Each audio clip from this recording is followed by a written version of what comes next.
Picasso arrived in Paris in 1900, in October. He was going to Paris because he had a painting at a Spanish pavilion at the Paris World's Fair, the Universal Exhibition in Paris. And you have to imagine that these kind of exhibitions were extremely large. They attracted millions and millions of visitors. And Picasso was very proud because he had been chosen as one of the Spanish artists, I have to say of course Catalan artists, to expose at the pavilion. And he had one painting which was called The Last Moments, which he later overpainted.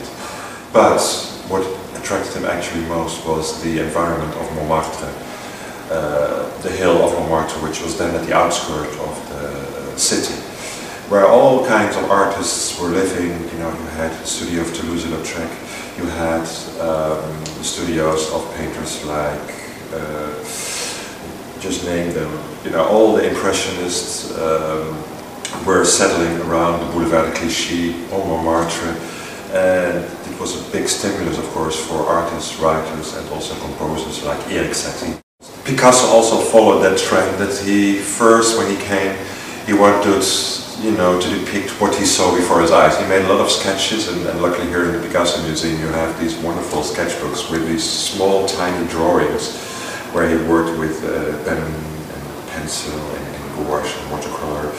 And he gave some impressions of what was happening, you know, people sitting in a cafe with a glass of absinthe, or, you know, the dance performances in the famous cabarets, the cancan dancers. So he was really trying to capture the life, but not the superficial life, but he became more and more interested in the sort of life behind. That's also when he, for example, was interested in the circus, later on, especially around 1904 and 1905, the so-called saltimbanques. It was not so much the glamour of the circus, it was not the, yeah, as I would say, the superficial side of the luxury of the entertainment.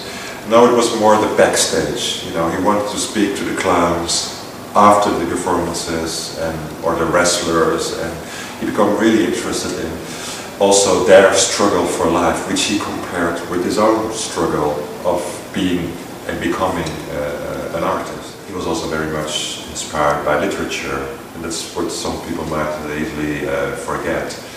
That because Picasso is also considered as the macho who likes to paint and to be very tactile, but he was stimulated in that by friends like Marc Jacob, from Jewish origin. He was born in Quimper, Brittany, and you know, he introduced Picasso also to the literature of, for example, Baudelaire, Rimbaud, you know, famous French 19th century writers.